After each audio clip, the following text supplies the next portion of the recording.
سبحانك لا علم لنا إلا ما علمتنا إنك أنت العليم الحكيم رب اشرح لي صدري ويسر لي أمري واحلل عقدة من لساني يفقه قولي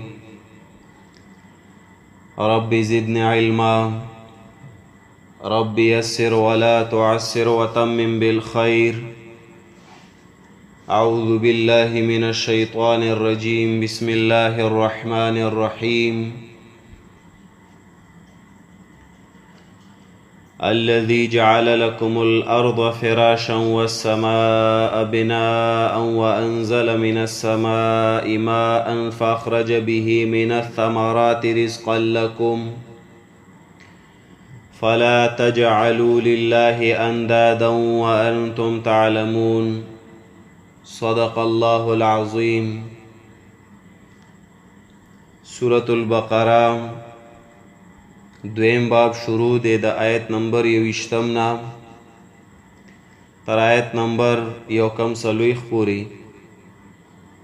په دې دویم باب کې هغه اصل مسله بیانې د دې حصے چې هغه اثبات التوحید دی، ثابتول د دې خبرې چې الله کریم په ذات او صفاتو کې وحده لا شریک دی.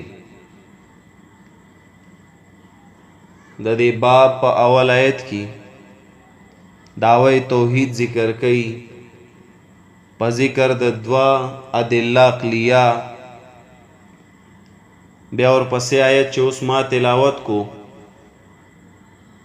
پدې کې الله کریم درې نور دلائل عقلیه ذکر کړي او ماغه رستو دعوت توحید، او ورسره په آخر کې الله رب کریم نتیجه ذکر کړي بطور ثمره چې د دې نتیجه د دې دعوی او د دې دلایل وبسوي. هغه الله ذکر کوي فلا تجعلوا لله اندادا وانتم تعلمون. تیرو اسباقو کی منگا داغه دعوی توحید او ادله عقلیه خمسه محضه داغي من وضاحت کړي دي. فلا تجعلوا لله اندادا وانتم تعلمون زمونږ نننې سبق دی. خود دین وړاندې چې کم فاخرج به من الثمرات رزقا لكم پدې موږ بیان کولو، نو دې کې ما تاسو ته یو آیت ښودلی و سورة الزاریات، هغه زاریات نو سورة قاف. سورة قاف آیت نمبر 9 نا 11 پوری چالتا الله رب کریم ثمراتنا علاوه نور اشیاء هم ذکر کئی چاغلا روباسی په باران سره. لگتا سو گوری سورة قاف آیت نمبر 9 11 چالتا ثمراتنا ہٹ کر اللہ رب کریم نور اشیاء تذکرہ کئی چدا هم ز په سبب د باران روباسم د زمکینا. ونزلنا من السماء ماء مبارکا او راورومون د وریځو باران مبارکا ډک د خیر نه فانبتنا به نو زرغنو په دې سره جنات باغات وحب الحصید او دانه لو شوه والنخل باسقات او کجوري دنګي دنګي لها طلع نضید چې دې کجورو لدی غنچه نضید نزدې نزدې دا صد پاره رزق للعباد فائدہ د پاره د بندگانو خوراک د پاره د بندگانو. واحیینا به بلدة میتا او تازه کوم په دې سره کلی وچ. دا په سبب د دې باران الله رب کریم نور اشیاء سکی د زمکینا روباسی. یو بل صورت هم دې د پاره وګورئ سورة النحل 14 نمبر سورت آیت نمبر دے لسم یو لسم سورة النحل چې دلته نور اشیاء ذکر کوي چې په سبب د باران الله روباسي. سورة النحل 14 نمبر سورت آیت دے لسم یو لسم هو الذی انزل من السماء ماء لکم، دا الله غزاد دے چراوری د وریځونو باران ستاسو د پاره، ستاسو د فائدو د پاره. منه شراب و منه شجر، د دیو بونا شراب سکل دی، و منه د دیو بونا شجر ونی دی، فیه تسیمون پدی کې سروي تاسو ساروي.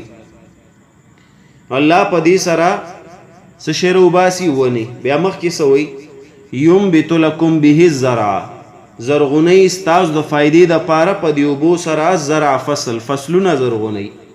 و زیتون او زیتون، والنخیل والعناب کجوري او انګور، ومن كل الثمرات او د هر قسمه میوونه. نو په دیو بو سره الله فقط ثمرات دا نظر غونی انرو باسی، بلکې نور اشیاء هم دي چې هغه د ځمکې نه روباسي. خو بیا ما یو اشکال هم پیش کړو چې دلته په تخصیص سره ثمرات ولی ذکر کو، ولی نور اشیاء ذکر نکو؟ نو دا غي جواب مم تاسو ته کړو د وجه د کثرت د ثمراتو. په عربو کې میوې ډېرې زیاتې وي په مقابله د فصلونو د دې اشیاء، نو دی وجه دلته ثمرات ذکر کړو. نو تر دې ځای زمون وضاحت پدی باندې شوی او ورسره بیا رزق لکم پدی باندې هم ما تاسو ته وضاحت کړو چې رزق ستوي، د رزق سوره معنی دي.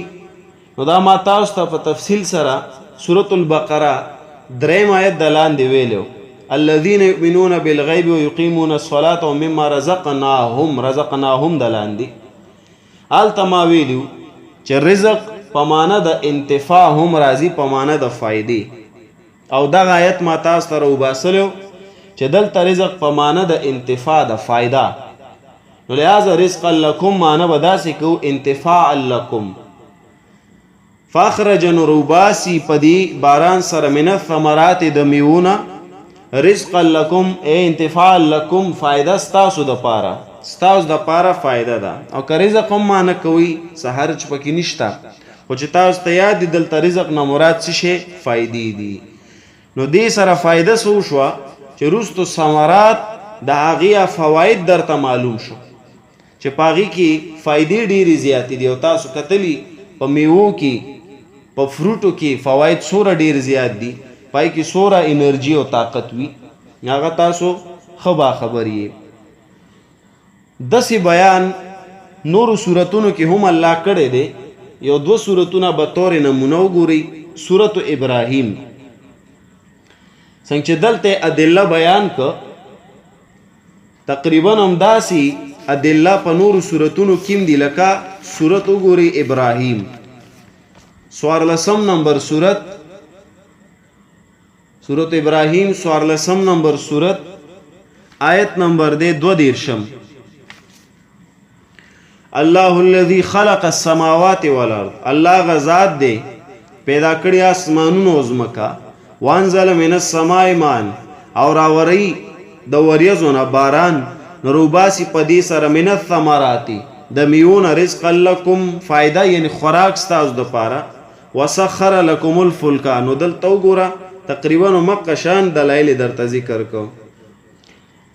سورۃ فاطر وګورئ، سورۃ فاطر 15 سورت 35 نمبر سورت آیت نمبر دے 27 نمبر آیت د سورۃ فاطر 35 نمبر سورت 27 آیت. علم ترن اللہ، آیت نگور یقینن اللہ انزل من السماء ماء، راوری د برن باران د وریځونو باران. فاخرجنا نروباسو پدی سره ثمرات میوی مختلفن الوانها، چې رنگ برنگ میوی وی. ومن الجبال، نو دلته هم درته ذکر که فاخرجنا به ثمرات. نو که فرض که پتاسو چا سوالو کو چې ثمرات ولې ذکر کړي، نور اشیاء نو سب ورته وایي چې د وجې د کثرت د ثمراتو چې په عربو کې دا ډیرو دی وجې دا ورته ذکر کړو چونکې اول مخاطبین هغه د دی وجې. نو اوس په آخره کې فلا تجعلوا لله اندادا وانتم تعلمون، دا اوس ثمره بطور نتیجه، دا اوس ذکر کوي ثمره بطور نتیجه. ذکروستو دعوه ما ادله ذکر شو، دعوه د توحید ادعوا ربکم، ادله خلقکم والذین من قبلکم جعل لكم الارض فراشا والسماء بناء وانزل من السماء ماء فاخرج به من الثمرات رزقا لكم. ساجب خپل دلایل ذکر کو ګوره د سر نه لګ ورته وګورئ. اعبدوا ربکم کوم وی، خلقکم بیا درته کوم وی، من قبلکم بیا درته کوم وی، لعلکم بیا سوی، جعل لکم بیا وی، رزقا لکم کم کم کم ستاسو د پاره ستاسو د پاره ستاسو د پاره ستاسو د پاره. بار بار الله د فواید و اشاره مونږ ته کوي چې دا ستاسو د فائدې د پاره ما پیدا کړی دي. نو دلته د هغې نتیجه درته ذکر کوي چې هر کله دعوه درته ذکر شه ما دله، نو اوس تاسو څه مهرباني وکئ فلا تجعلوا لله اندادا وانتم تعلمون، الله سره څوک حصه‌دار نه کوي. فلا تجعلوا لله اندادا معنی د دې څه ده؟ نو مگر زوی یعنی مساتی عقیده. جعل معنی عقیده، وضاحت 19 کې ما تاسو ته کړی دی او دا آیت مې مروباسلیو چې جعل دلته بمانه د عقیده راځي، عقیده مساتی. دی وجه مدارک دلته معنی کوي لا تتخذوا، لا تجعلوا، لا تتخذوا، منی وی منی وی منی سی تاسو یعنی عقیده مساتی. ځکه مدارک دلته دا معنی کوي چې منی وی یعنی پاقیده منی وی، ځکه چې شرکا خو څوک په لاسونو نه نیسي، یقین په ساتي د زړه، ځکه هغه هم اتخاذ معنی کوي. تفسیر مدارک کی امام نصفی رحمت الله علیه. نو دلته مراد د ګرځولو نسشه عقیده ساتل، چې تاسو عقیده مساتئ. نو فائدہ د دې سره وته ګورئ، الله دلته فرمای فلا تجعلوا لله اندادا، نو تاسو عقیده مساتئ د پاره د الله اندادا د حصدارانو. فائدہ اوس د دې معنی څه شو؟ دلته الله وی عقیده قدر یو نه ساتئ، عقیده شرک کول خو لري خبره، عقیده قدر یو نه ساتئ د الله د پاره د حصدارانو، چرته یقین کې مرانشي. نو د دې معنی دا فائدہ وشو فلا تجعلوا، نو مگر زوی یعنی عقیده مساتئ لله د پاره د الله اندادا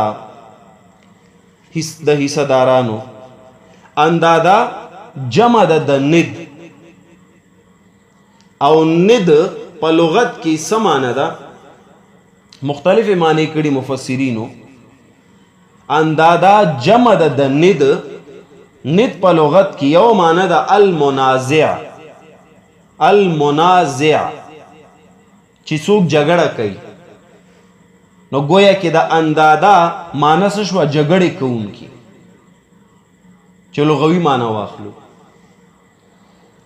یا دویمه معنی په لغت کې د ند څه ده؟ التسویه، التسویه مساوی یعنی برابرول. نو معنی د انداده څه شو؟ تسویه یعنی برابرول، چې الله سره برابر نه کوي.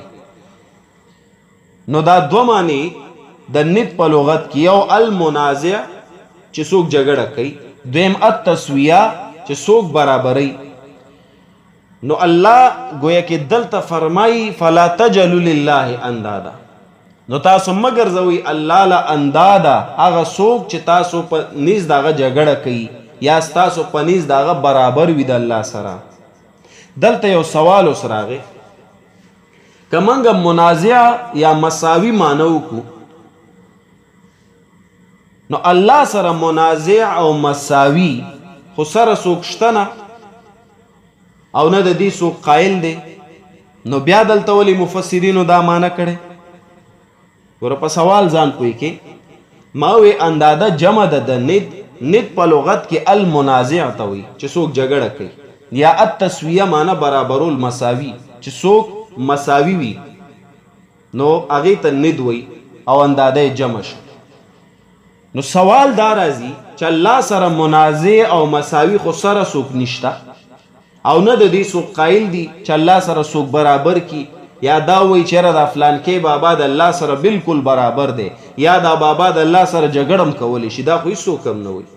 د دې څه مطلب شو چې دلته مفسرینو دا معنی کړي د دې جواب ولیکي.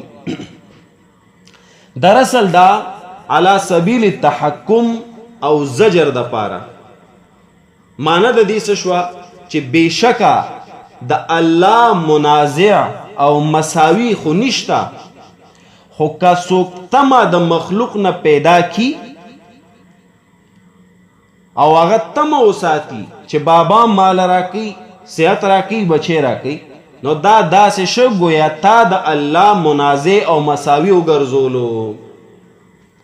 بیا دا جواب وری چې دلته دراصل دا علی سبیل التحکم او زجر دی چې بشکه د الله منازع او مساوي خو څوک نشته خو که څوک تمه د مخلوق نه پیدا کی نو دا داسې شه گویا کې هغه د الله منازع او مساوي وګرځولو.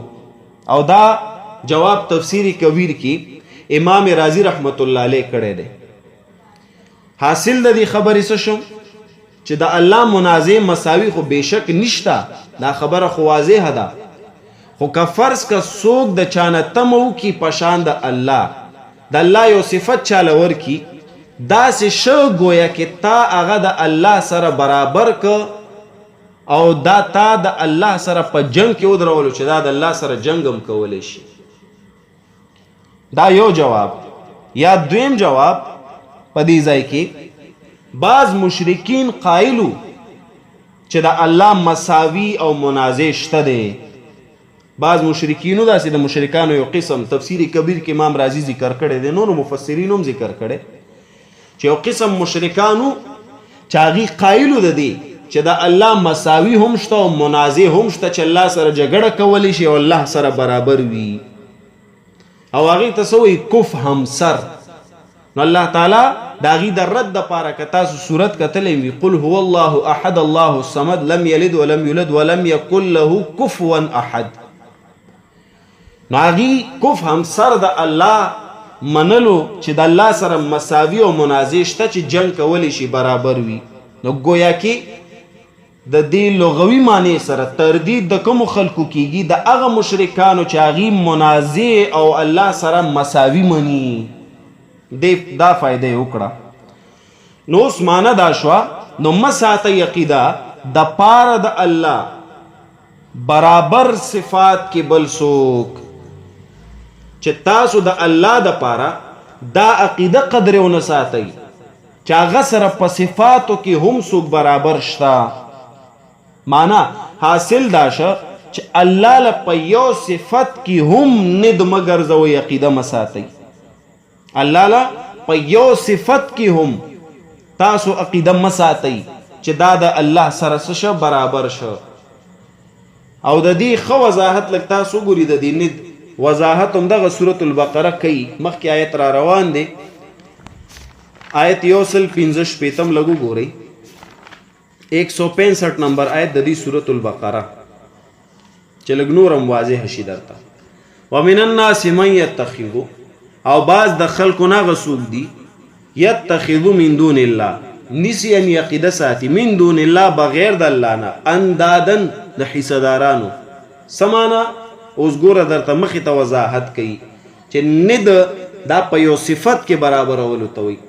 یحبونهم کحب الله مینه کوي دوی د دې باباګانو سره د دې صدارانو سره کحب الله پشان د مینې د الله. نو دلته ند ذکر کړی دی اندادا نو هغه ند په یو صفت کې برابرولو ته وایي او هغه صفت څه شی دی حب الهي د الله سره چې کومه مینه ده.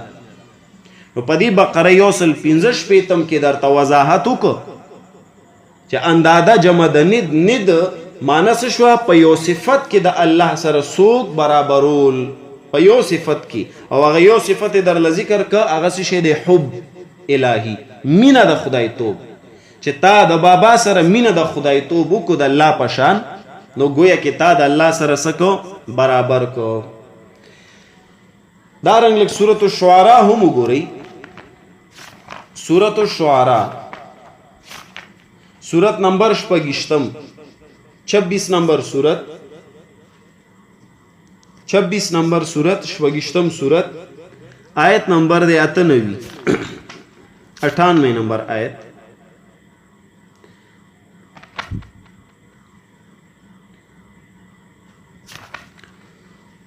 اذ نسویکم برب العالمین کله چې منگ برابر کړی وي تاسو په صفات کې د رب د مخلوقات سره.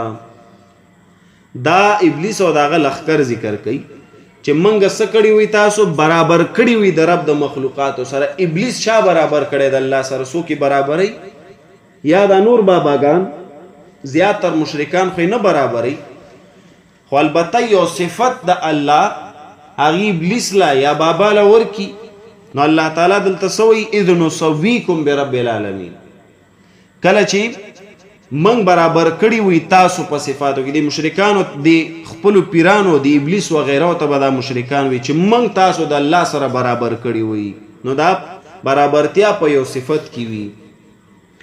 حدیث کې هم معنا برابرول صفت کې شته. د نبی صلی الله علیه وسلم وړاندې چا ویل ما شاء الله وشئتا ما شاء الله وشئتا هغه چې الله غواړي او تاسو غواړئ. نو مطلب په دې غوښتو کې د الله سره رسول الله سلام برابر کچا چې صلی الله غواړي او تاسو غواړئ. نبی صلی الله علیه وسلم فرمایل اجعلتنی لله ندا آیت ګرځم الله له ندا حصدار په یو صفت کې چې صلی الله غواړي هغه زم غواړم. نو دلته رسول الله سلام په خپل ند معنا کړي چې په یو صفت کې د الله سره څوک برابر کې هغه ته ند وي. آیتم الله له حصدار ګرځي. نبی صلی الله علیه وسلم فرمایل چې دسه وایا ماشاء الله چې خوښ شي د الله نو اول دا وایا بیا رستو که فرض کته ثم قل وشئت بیا رستو ځان لکته وشئت او څه تاسو غواړي بیا خیر دی.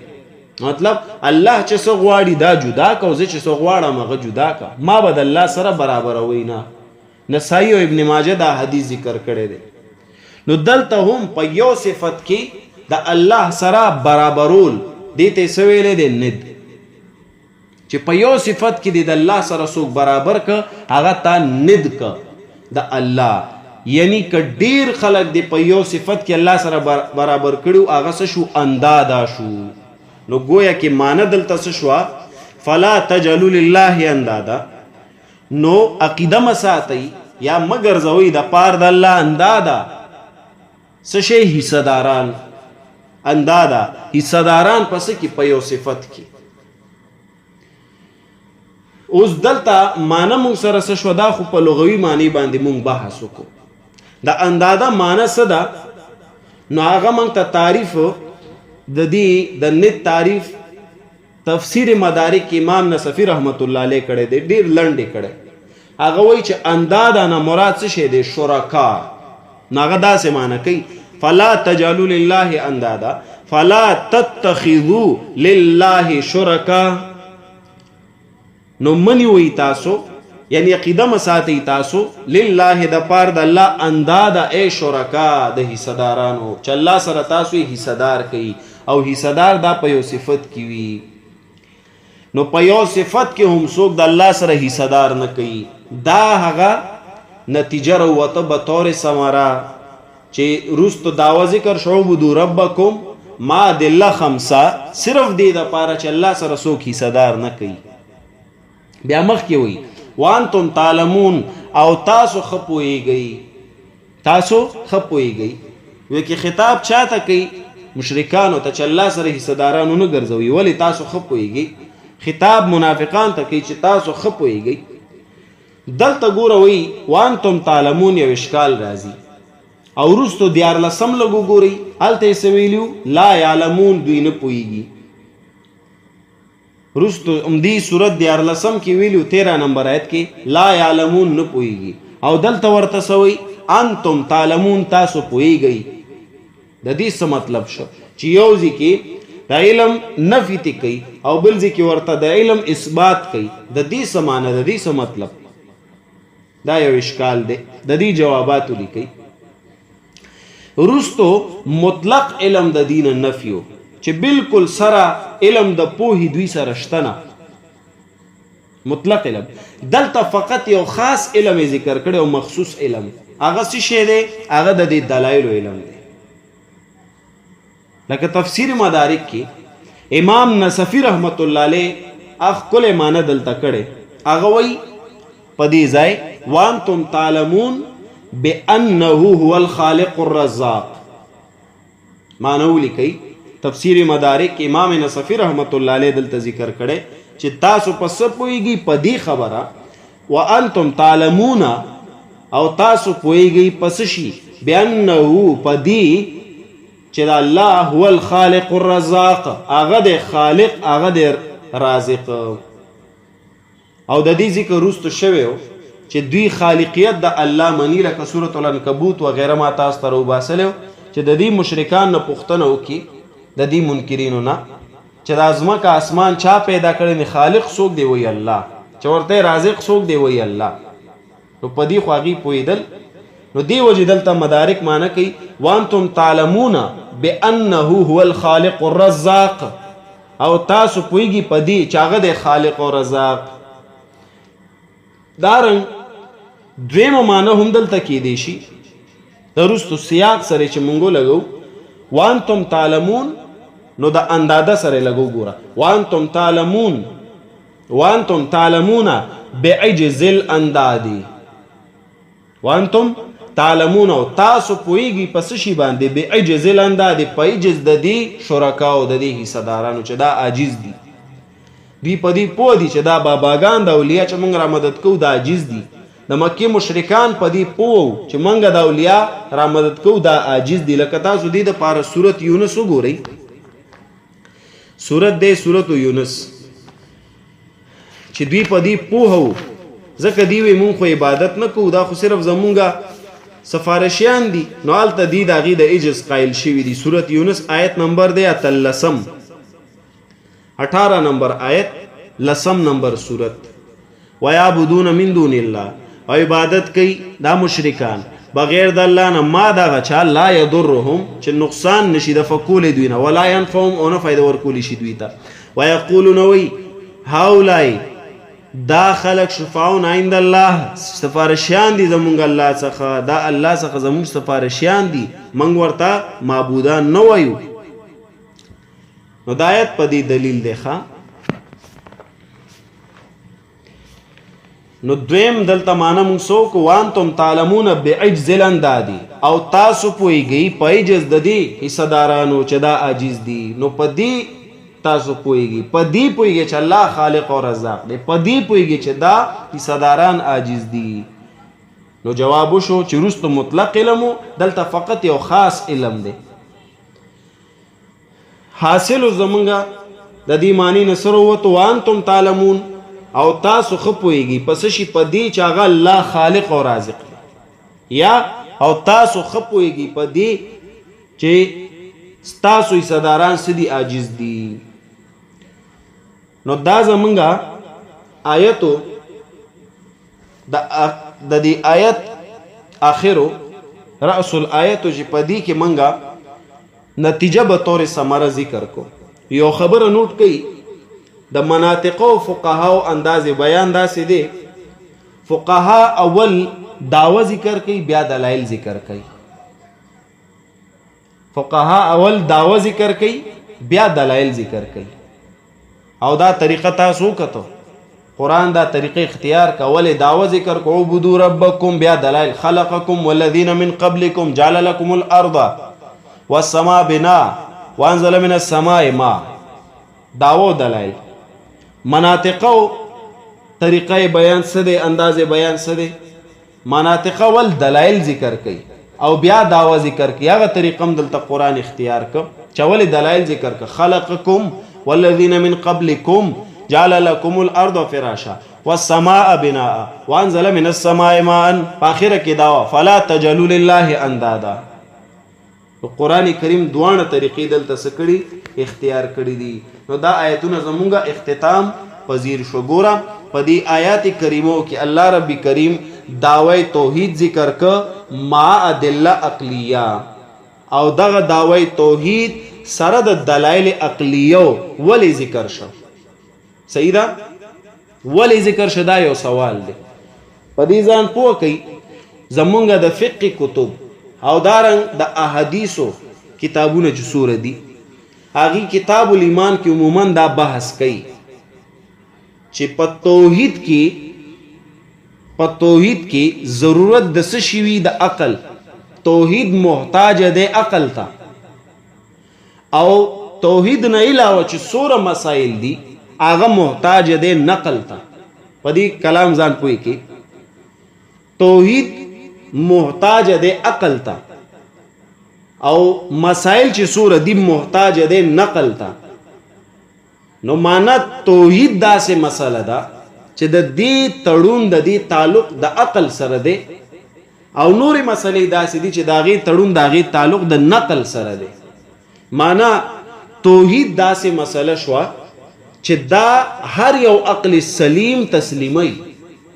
د دې وجې روایتو کې به تاسو اورئ ځای په ځای چې یو ماشوم په یو ځنګل کې پیدا شه بیان ورته نه دی شوی خو د هغه نه به د توحید پوښتنه کیږي. د هغې وجه څه ده؟ وجه دا ده چې توحید متعلق د عقیدې سره د عقل سره دی او چې یو تن کله لوی شي نو دا نښې نښانې وګوري، اسمان وګوري، ځمکه وګوري، ځنګل وګوري، حیوان وګوري، اوبه وګوري، مارغان وګوري، نو د هغه عقل دا سوال تی کوي چېرې دا خو چا پیدا کړی دی؟ داسې خو څوک شته چې د دې اشیاو د اسمان ځمکې او د دې غرونو د دې اشیاو خالق دی؟ دا یو سوال د هغه ذهن ته راځي چې هغه دې نتیجې ته رسي چې او د دې څوک خالق شته. دغه توحید دی. نو الله رب کریم دلته ګوره د توحید بیان کوي خو توحید سره کم دلایل ذکر کوي؟ دلایل عقلیه ذکر کوي.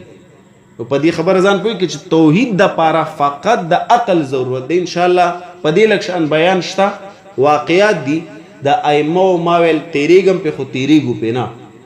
نو ډېر خوند به وکړي ځکه د دهریت او دارنګ د الحاد د ملحدینو د رد دپاره دا اول ځای دی. په دې موږ داسې نه تیریږو. څه واقعات دي ډېر لږ کیدای شي ورسره بل آیت هم شروع کړو نو هغه به انشاءالله سباني سبق کې ذکر کړو. په توحید باندې لږ نور هم بیان شته بس بیا به انشاءالله بل آیت ذکر کوو. ترجمه کوم غوږ کېدی. یا ایها الناس ټولو خلقو اعبدوا عبادت وکئ ربکم د رب خپل الذي غزات خلقکم چې پیدا کړي تاسو والذین من قبلکم او هغه کسان چې ستاسو نه مخکې وو. یعنی داسې معنی ده او پیدا کړي دي هغه کسان چې ستاسو نه مخکې وو، ستاسو مشران. لعلکم تتقون خامخا تاسو ویریږئ د الله د عذاب نه یا ځان بچ کړي د خلاف نه. الذي هغه ذات جعل لکم الارض فراشا ګرځول ستاسو د پاره یعنی پیدا کړي. جعل معنی مونږ کړی دلته پیدا کړي. ګرځول ستاسو د پاره ځمکه فرش والسما بناء او اسمان چت وانزل من السماء او راوري من السماء د وریځونه مان باران فخرج به نروباسي په دې باران سره من الثمرات د میوونه رزق لکم فائدہ ستاسو د پاره نه خوراک ستاسو د پاره روباسي چې تاسو له فائدہ درکړي. فلا تجعلوا لله نو مگر زوی یعنی عقیده مساتی لله د پاره د الله اندادا دي حصدارانو چې په یو صفت کې الله سره څوک حصدار نه کوي عقیده د دیو نه ساتي. وانتم تعلمون او تاسو خپويږي په دې چې الله خالق او رازق دی. تاسو خپويږي په دې چې تاسو دا حصداران عاجز دي. وصلى الله تعالى على خير خلقه محمد وآله وصحبه أجمعين برحمتك يا أرحم الراحمين.